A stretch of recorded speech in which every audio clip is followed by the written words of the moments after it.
हरियाणा के लोकप्रिय और यशस्वी मुख्यमंत्री सम्माननीय नायब सिंह सैनी जी, हमारे स्वास्थ्य मंत्री बहन आरती सिंह राव जी, हमारे हरियाणा सरकार में मंत्री श्री अनिल विज जी, हमारे अध्यक्ष मोहनलाल बड़ोली जी, श्री ज्ञानचंद गुप्ता जी, मंच पर विराजमान भारत सरकार में सचिव मैडम पुण्य सलीला श्रीवास्तव जी, हमारी एडिशनल सेक्रेटरी आराधना पटनायक जी और वर्चुअली हमारे साथ जुड़े हुए हमारे भारत सरकार में मंत्री बहन अनुप्रिया पटेल जी, हमारे भारत सरकार में स्वास्थ्य राज्य मंत्री श्री प्रताप राव यादव जी, हमारे यहाँ उपस्थित हरियाणा के मंत्रीगण, हमारे सांसदगण, हमारे विधायकगण और वर्चुअल माध्यम से जुड़े हुए देश के लगभग 31 राज्यों से 31 राज्य और केंद्र शासित प्रदेशों से जुड़े हुए हमारे गवर्नर्स, हमारे लेफ्टिनेंट गवर्नर्स, हमारे मुख्यमंत्री, हमारे स्वास्थ्य मंत्री, उप मुख्यमंत्री और हमारे सांसदगण, विधायकगण और जनप्रतिनिधि और यहाँ उपस्थित स्वास्थ्य क्षेत्र से जुड़े हुए हमारे हेल्थ के लीडर्स, हेल्थ के नेतृत्व करने वाले और हमारे मेडिकल फ्रेटर्निटी और हमारे पैरामेडिक्स, आशा वर्कर्स और सभी सज्जन वृंद और मीडिया के मेरे साथी, प्रिंट मीडिया और इलेक्ट्रॉनिक मीडिया के मेरे साथी, आज हम टीबी मुक्त अभियान के एक रीइंफोर्समेंट के साथ इस कार्यक्रम को प्रारंभ कर रहे हैं और मैं ये कहूँगा कि एक तरीके से टीबी मुक्त भारत को एक नई गति देने के लिए, एक नई चालना देने के लिए और अपनी प्रतिबद्धता को, अपनी कमिटमेंट को रीट्रेट करने के लिए, उसको मजबूती से समाज के सामने, देश के सामने एक कार्यक्रम के माध्यम से रखने के लिए आज टीबी के खिलाफ टीबी मुक्त भारत इस अभियान का प्रारंभ हो रहा है। मुझे सौभाग्य मिला कि मैं हरियाणा की धरती से देश के तमाम उन लोगों को इस समय एड्रेस कर रहा हूँ जो सब लोग कृत संकल्प होकर के, कमिटेड होकर के टीबी मुक्त भारत बनाने के लिए आज के कार्यक्रम में जुड़े हैं। ये मैं अपना सौभाग्य मानता हूँ कि ये पवित्र काम मुझे हरियाणा की धरती से करने का सौभाग्य। हमारे सचिव स्वास्थ्य ने आपको बताया कि ये 100 दिन का कार्यक्रम है और ये फोकस्ड कार्यक्रम है और इसलिए हम लोगों ने 347 जिले जो जहाँ टीबी का प्रकोप और टीबी का प्रिविलेज ज़्यादा है, वहाँ हम लोगों ने फोकस करके इस कार्यक्रम को लेने का तय किया है और तीव्र गति से, एक्सेलरेटेड तरीके से हम डिटेक्शन, टेस्ट, ट्रीटमेंट और उसके सपोर्टिव जो हमारे स्ट्रैटेजीज हैं, उन सारे सपोर्टिव स्ट्रैटेजीज को आगे बढ़ाने का काम किया है। मैं ये मानता हूँ कि यह कार्यक्रम टीबी मुक्त भारत और हेल्दी नेशन, स्वस्थ देश, इसको बनाने में आज का दिन और ये 100 दिन का कार्यक्रम एक मील पत्थर साबित होगा और आगे जाकर के इसका बहुत दूरगामी प्रभाव पड़ेगा, ऐसा मैं मानता हूँ। और इस आशा के साथ मैं इस कार्यक्रम का शुभारंभ भी कर रहा हूँ। मैं जब भी कोई चर्चा करता हूँ तो आशावादी होने के लिए आगे देखना तो अच्छा है, लेकिन हौसला आने के लिए पीछे हम कहाँ से चले थे यह भी जानना जरूरी है। क्योंकि हौसला उसी से पैदा होता है।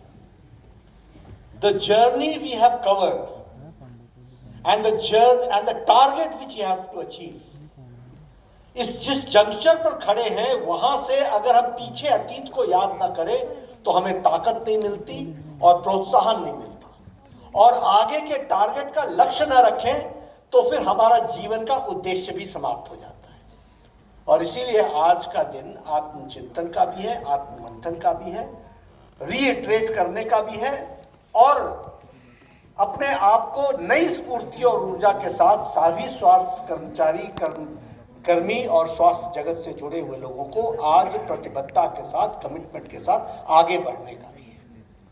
और जब मैं ये कहता हूं तो मैं आपको याद दिलाना चाहता हूं, और इससे हमारी प्रतिबद्धता बढ़नी चाहिए।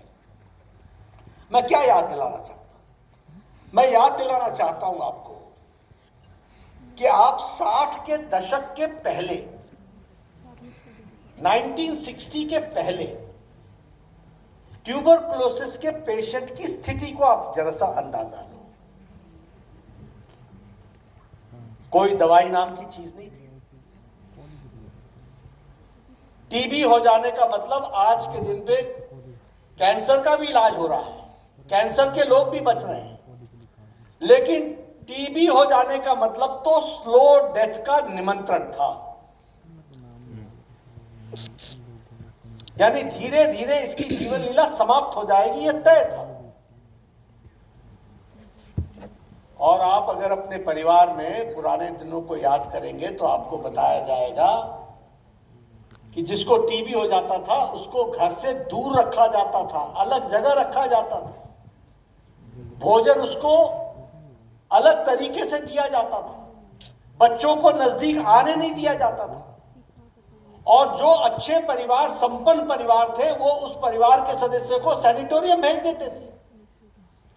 और टीबी सैनिटोरियम नाम की एक बहुत बड़ी संस्थाएं होती थी जहां वो अपने अंतिम सांसों को जीने के लिए रह जाते थे। अब आप याद कीजिए कि हम वहां से चले। ये बच्चों बात ना करो भाई। और आज हमारा संकल्प टीबी मुक्त भारत है। टीबी के बगैर, टीबी बिना टीबी को समाप्त करने का। तो क्या ये हमको हौसला नहीं देता है कि हम कहां से चले थे? 1962 में नेशनल टीबी प्रोग्राम आया, 1962 में, और हम लोगों ने उस समय दवाई देना प्रारंभ किया। 1997 में हम लोगों ने डॉट प्रोग्राम शुरू किया, directly observed therapy, directly observed treatment. मुझे याद है मैं उस समय प्रदेश का स्वास्थ्य मंत्री था, और उन दिनों हम लोग, उस समय प्राइमरी हेल्थ सेंटर होता था, और प्राइमरी हेल्थ सेंटर में हम लोग जाकर के चेक करते थे, बोलो तुम्हारे यहाँ हफ्ते भर में कितने टीबी पेशेंट आए, उन्होंने दवाई तुम्हारे सामने खाई कि नहीं खाई, बताओ, इसका रजिस्टर है कि नहीं है। हम ये चेक करते थे। और ये क्यों हुआ था? ये इसलिए हुआ था कि लोग जैसे ही बुखार से छूटते थे, जैसे ही उनको टीबी की बीमारी से थोड़ी सी राहत मिलती थी, वो दवाई छोड़ करके एक रेजिस्टेंट टीबी के पेशेंट बनने के लिए तैयार हो जाते थे, आमंत्रण दे देते थे। मैं स्वास्थ्य विभाग को बधाई देना चाहता हूं, जिन्होंने लक्ष्य को तय किया, तुम डाल डाल तो मैं पात पात, तुम बचोगे तो हम तुम्हारे बचने के हर रास्ते निकालेंगे, लेकिन हम टीबी मुक्त भारत बनाएंगे, इस बात के लिए हम कर रहे हैं। और मुझे फिर याद है रिवाइज्ड नेशनल ट्यूबरकुलोसिस प्रोग्राम चला, जिसमें डॉट प्रोग्राम को और इंटेंसिफाई किया गया। हमारे स्वास्थ्य कर्मियों को, हमारे पैरामेडिक्स को, हमारे आशा वर्कर्स को और नीचे तक जाने के लिए कहा गया, ज्यादा टेस्ट बढ़ाने के लिए कहा गया, और इस तरीके से हम लोगों ने इस कार्यक्रम को आगे चलाने का प्रयास किया। लेकिन यहां यह भी याद रखने की जरूरत है कि इस टीबी मुक्त अभियान में 2018 एक बहुत महत्वपूर्ण दिन है, बहुत महत्वपूर्ण साल है। वो महत्वपूर्ण इसलिए है कि जब लोग फाइट अगेंस्ट टीबी कहते थे, टीबी के साथ हम लड़ेंगे। उस समय 2018 में हमारे विजनरी, दूरदर्शी, डायनेमिक प्राइम मिनिस्टर ने कहा एंड टीबी, मुक्त करो भारत को, end TB is bold step. Very nice. 2018 में ये बहुत बड़ा बोल्ड स्टेटमेंट था